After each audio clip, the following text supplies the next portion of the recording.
So let's talk about something called early decision. And a lot of times you hear it referred to as ED for short. So early decision is a way to apply for admission. So I know most of the time I'm talking about things that have to do with financial aid.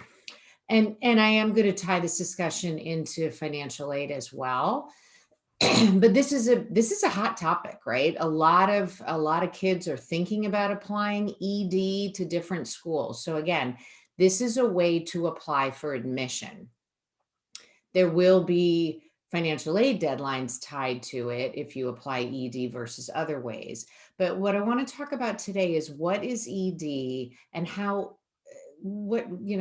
what role, how does it fit in as a piece of the puzzle here? So again, it's a way to apply for admission. And a big reason why people think about this is a lot of schools have a much higher admit rate for early decision applications. And the reason is if you apply early decision, it's binding, meaning your child is applying to XYZ school and saying, hey, if you let me in, I'm coming. That's basically what you're committing to when you apply early decision. And so think about it from the school standpoint. It's a seat filled, right? And I've talked about yield on other vlogs, and it's a big yield play, right? If they know that student wants to come to the point that they're going to get in this contract saying, if you let me in, I'll come, that's a much that's an ace in the hole for them, right? The only way that you can get out of this contract, if you will, is if you can say, I can't afford it.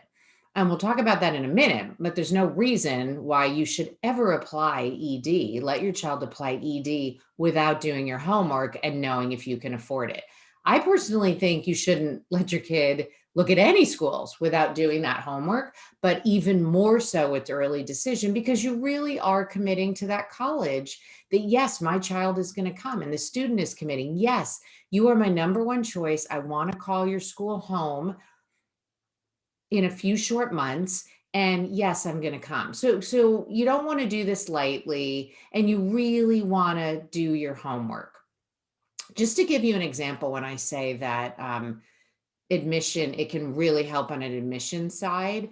There was a school that I toured a couple summers ago, and they said, our regular admit rate is 8%.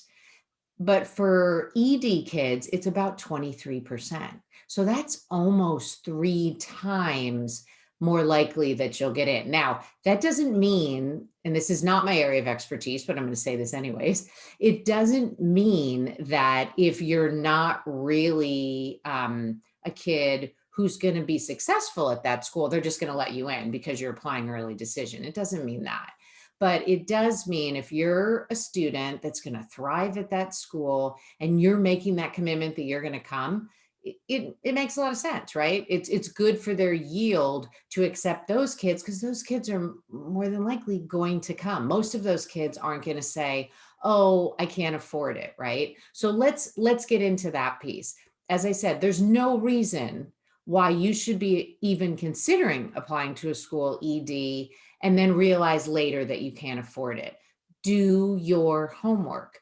Do your 4-year cash flow. Understand where you fit at that school, academic, personal, and financial fit. So understand that financial fit really well before you even consider ED. And if your child just falls in love with the school and says, I really, really want to go here, start doing the work. Start doing your homework and understand the financial fit for your family, and do that for your cash flow. Some of these schools will do what they used to call an early read, where you can reach out to them, you can share your financial information, and you can get an idea from them what your package might look at. This is going to depend on school to school. So you've got to make calls to the college and ask them this. Say, what do you do in this situation? I want to make sure that this is affordable for our family, and see what their process is, basically. Sometimes people will say to me, well, Peg, if we do that, are we just going to lose all of our leverage and we're not going to get any aid?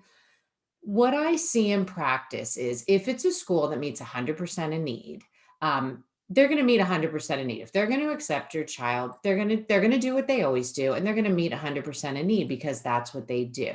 So you're not going to really lose need-based aid at a school like that.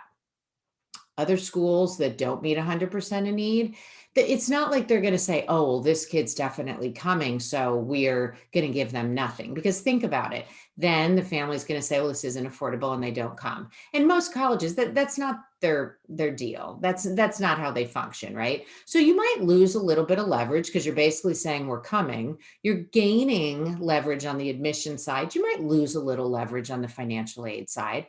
What I have seen with Merit Aid is that I see kids that apply ED get Merit Aid. Maybe you won't get as much, or maybe you'll just get what you would normally get. So I wouldn't overthink it. If you do an early read, you can also ask them about Merit Aid. And if it's a school that does automatic merit awards, meaning you have a certain grades or test scores, you automatically get this, then I don't think you'll have an issue, right? So it's going to be a case by case basis with schools. But the main thing with ED is this really needs to be a school that is an academic and financial fit, as well as, I mean, academic and personal fit, as well as a financial fit. And where I will say that you do lose your leverage, and I've seen this time and time again with students, is they get a package, they get in ED, and they've been given some aid, but they lose that chance to lay all the awards out on the dining room table or on the floor and compare them and appeal. You lose that. So it's just a cost benefit analysis, right? You want to look at this, and that's going to be a family by family case. And the strategy, and if it's something to do, is a case by case basis. And I will say that not all schools have early decision, right? So at some schools, they don't offer it. It's not even on the table. You don't even have to go through this line of thinking. But my main goal today was to familiarize you with what early decision is, what the pros and what the cons are. And I will say one more time, I think I've said it two other times, do your homework on the financial end, because there's really no excuse for having some crazy surprise. And I could tell you stories with people that come to me that haven't worked with me, and then they call me and say, hey, this is our scenario. I had a few this past spring. My son or daughter got into this school, and we're just really not happy with the package, and we don't think it's affordable. And then they're being reactive, and they're reaching out to the school. And what makes this harder is you have a child who's super excited because this was their favorite school, and they jumped that hurdle and they got in. And now you're hemming and hawing about financial, which I totally get, but that's something you want to do before you make that decision to apply early decision, so that you have all your ducks in a row. And as always, enjoy the journey.